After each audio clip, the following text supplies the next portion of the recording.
Invisible Men for Michael Vick. You were born with magical legs that stride gracefully across grassy knoll fields.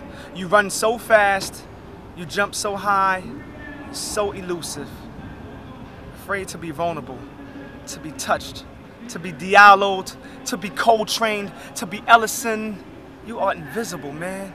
There is no wearing your heart on your sleeve. Your skill set is breathtaking. I stare at idiot boxers on Sunday afternoons watching you jump over defenders, never forgetting how invisible black men used to be. How those magical legs would have one day had you stride gracefully across plantations from slave owners. They should trade you for sheep, for cattle, for 3/5, for business, for livestock. Guess you are livestock, especially when you sweat on that field of broken dreams. They call you quarterback because they do not consider you a whole person. There was a time when too much exposure would have gotten your neck snapped, chopped, and screwed. Truth is, some people care more about their pets more than people, more about their dogs more than people, more about the bark and the sound of their being than the words of your freedom. They say you trained them to fight to the death, to be vicious and loyal, as if they were house Negroes. Then you water hose them as if they were marching for freedom, only to hang them out to dry as their bodies squirm like strange fruit. I guess you were barking up the wrong tree, but we understand that you are just acting out your reflection. This country of contradiction. Funny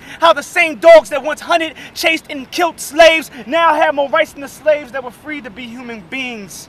So it's not surprising when your multi-million-dollar contracts become slave papers and the fans want to hang you out to dry for calling the wrong plays with your pigskin skin, a tangent for darkness, a tar baby with a shotgun for an arm, locked and loaded, throwing bullets or blasphemy for yardage. What is a man to do when the speed of his legs is more important than the intellect of his brain, when he is treated like product, a piece of meat, beheaded for stardom, running on chalk lines in the burning blazing sunshine? Because ain't no time like game time. Nobody can throw a ball like a Mandingo do. It's in your bloodstream. Don't you get it? Don't you see it? Don't your opponents look like a forest? Didn't you remember Harriet Tubman with a shotgun for an arm?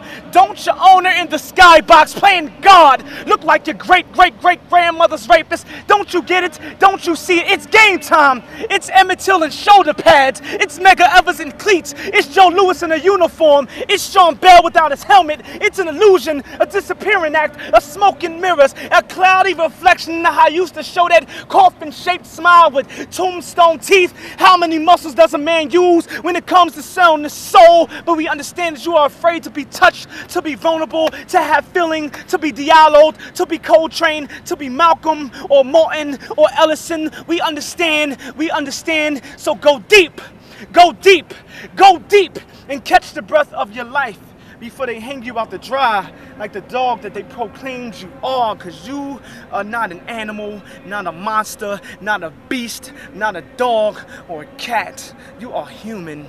You are human. You are such a beautiful human being.